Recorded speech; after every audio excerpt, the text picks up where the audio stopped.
कि तलवार सड़कों पर निकल के उतरिए, आए, बवाल करिए। तलवार निकाल के लाए? बताओ दीपक चौरसिया जी, बताइए, क्या हम तलवार निकाल के लाए? बताओ आप।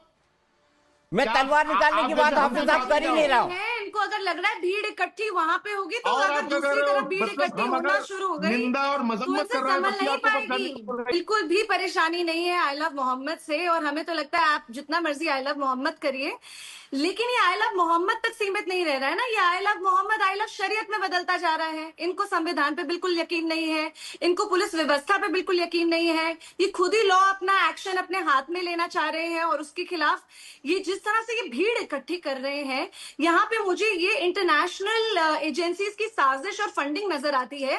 तभी तो इतनी भीड़ इकट्ठी होती जा रही है और मुद्दा बनाया जा रहा है। और दूसरी जगह मुझे ये भी दिखाई देता है प्रोवोकेशन का एक्ट है। आप बिना बात के कल्प वृक्ष को आप वहां पे ये पोस्टर लगा रहे हैं, आप जानबूझ के प्रोवोक करना चाह रहे हैं, और कभी कभी पोस्टर फट जाती है।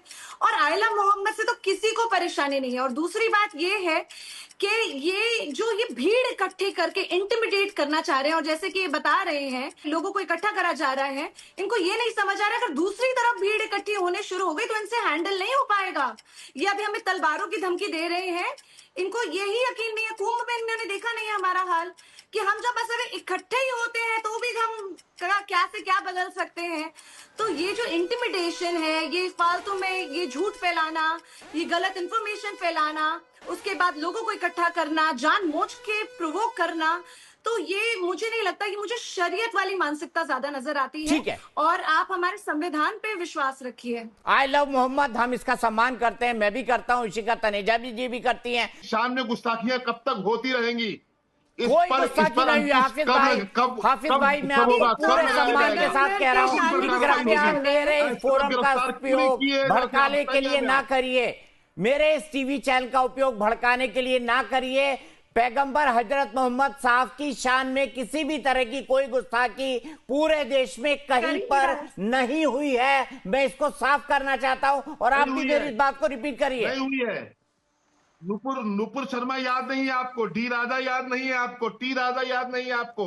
आपको मैं अभी की बात कर रहा हूँ, मैं पुरानी बातों पर नहीं जाना चाहता, मैं अभी की बात कर रहा हूँ, मैं इस पोस्टर विवाद की बात कर रहा हूँ। हाफिज साहब बताइए, शिका तेनाजिया जी, क्या कोई गुस्ताखी हुई है? कहाँ जोड़ रहे हैं मुझे नहीं पता, पर किसी ने जुलूस निकालते हुए किसी भी मुस्लिम भाई के अंदर घर पर कोई फायर नहीं किया है। शिका तेनाजिया जी जवाब दीजिए। हो गया हूँ।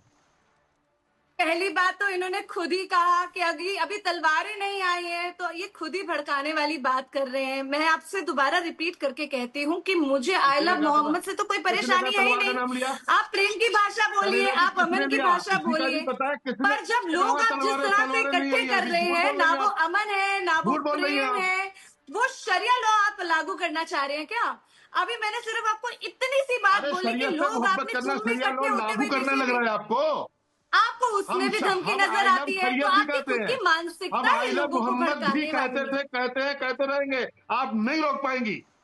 अरे कोई नहीं रोक रहा है आपको आई लव मोहम्मद कहने से साहब। रोक रहा है आपको, पर ये जो जिस तरह से एक्चुअली क्या है, इसमें मुझे पॉलिटिकल एजेंडा ज्यादा नजर आता है, और मुझे ये दिखाई देता है कि इंटरनेशनल एजेंसीज एक्चुअली में इतने सारे अनएम्प्लॉयड लोग जिनके पास कोई काम नहीं है, इकट्ठे करना, उनको पैसे देना, तभी तो वो इकट्ठे हो पा रहे हैं। अदरवाइज वो कैसे इकट्ठे हो पा रहे हैं? क्या उनको इतना दिमाग भ्रष्ट कर दिया है लोगों ने कि वो बिना बात के इकट्ठे हो जाते हैं और बिना बात के नारे लगाती है? अगर दोनों ही बातें मैं देखूं तो मुझे परेशानी नजर आती है।